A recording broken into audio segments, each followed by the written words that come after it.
मी शिवराज भुजबळ शिवरीचा आहे. मी आता ओमराजे निंबाळकर साहेब यांच्या सभेसाठी डॉक्टर कानडे यांच्या प्रचारासाठी आम्ही शिवरीहून सर्व कार्यकर्ते माझ्या स्वतःच्या मालकीच्या गाडीमध्ये या ठिकाणी आलो होतो. गाडी लावत असताना माझ्या गाडीला कुठल्याही प्रकारचं क्रॅशेस सुद्धा नाही आहेत. नवीन गाड्या 1.5 वर्षाखाली माझे.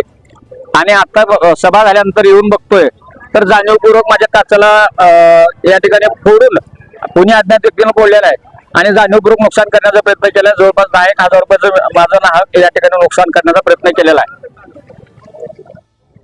एका शिवसैनिकाच्या गाडीवर असं काचवर फोडण्याचे किंवा दगड मारण्याचा प्रकार ही दुसरी वेळ आहे. एक गंधूरमध्ये आमच्या कार्यकर्त्याची गाडी फोडून त्या गाडीचे पाईप कट करण्यात आले होते प्रचाराच्या गाडीला.